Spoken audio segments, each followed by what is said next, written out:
தமிழ்நாட்டுல தேர்தலுக்கு முந்தைய கருத்து கணிப்பு மேல எல்லாரும் ஆர்வமா இருந்து வராங்க. ஒரு சிலர் நம்பலாமா வேண்டாமா அப்படின்னு எல்லாம் கேள்விகள் கேட்டுட்டு இருக்காங்க. நம்ம தமிழ்நாடு சட்டமன்ற தேர்தல் முடிஞ்சு வாக்கு எண்ணிக்கை முடிவை எதிர்நோக்கி இருக்க அரசியல் கட்சிகள் மற்றும் பொதுமக்கள் மத்தியில இன்னைக்கு வெளியாக போற தேர்தலுக்கு பிந்தைய கருத்து கணிப்புகள் குறித்து பலத்த எதிர்பார்ப்பு இருக்கு. வாக்குப்பதிவு முடிஞ்சதும் வெளியிடப்படுற இந்த எக்ஸிட் போல் எனும் தேர்தலுக்கு பிந்தைய கருத்து கணிப்பு எவ்வளவு நம்பகமானவை அப்படிங்கிற கேள்வி ஒவ்வொரு முறையுமே எழுவது வழக்கம் தான். இதனால கடந்த சில முக்கிய தேர்தல்ல வெளியான கருத்து கணிப்பு எப்படி இருந்துச்சுன்னு பார்க்கலாம். தமிழ்நாடு, கேரளா, புதுச்சேரி, அசாம் மற்றும் மேற்கு வங்கம் இந்த மாநில சட்டசபையில பதவிக்காலம் நிறைவடைய இருக்கு.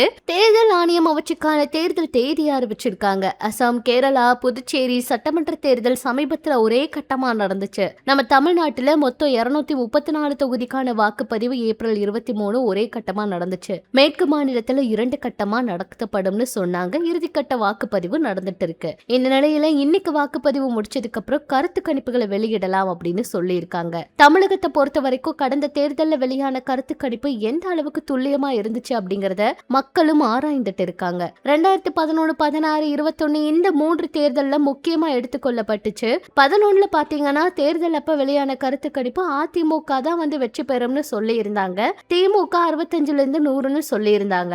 இறுதியில அதிமுக மிகப்பெரிய வெற்றி பெற்று 200, திமுக குறைவான வெற்றியை பெற்றிருந்தாங்க. 16ல பாத்தீங்கன்னா அதிமுக வெற்றின்னு சொன்னாங்க, திமுக 2ஆம் இடம்னு சொன்னாங்க. அதே போல அதிமுக வெற்றி பெற்றிருந்தாங்க. 21ல பாத்தீங்கன்னா துல்லியமா திமுக 160ல இருந்து 185ன்னு சொன்னாங்க. அதே போல 159 இடத்தை பிடிச்சாங்க.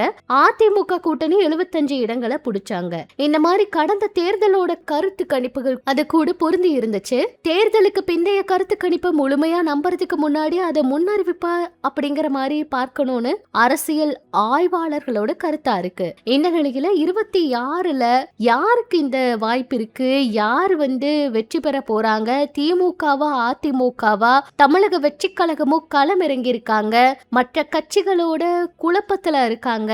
யாருனாலையுமே கணிக்க முடியாத அளவுக்கு குழப்பங்கள் இருக்கு. இதுல யாருக்கு வெற்றிங்கிற கேள்வியும் இருக்கு. அதனால என்ன நடக்க போகுது அப்படிங்கிற குழப்பம் ரொம்ப பெரிய அளவுல இருக்கு. சோ இத பத்தி நீங்க என்ன நினைக்கிறீங்க? நீங்க இந்த கருத்து கணிப்புக்கு எவ்வளவு தூரம் வெயிட் பண்றீங்க? உங்களோட கருத்து யாரு வெற்றி அப்படிங்கறது மறக்காம கமெண்ட்ஸ்ல சொல்லுங்க. இன்னும் இது போல அரசியல் தகவல்கள் எல்லாம் உடனுக்குடன் தெரிஞ்சுக்க மறக்காம நம்ம சினி சமூகம் சேனல் கூட இணைஞ்சிருங்க.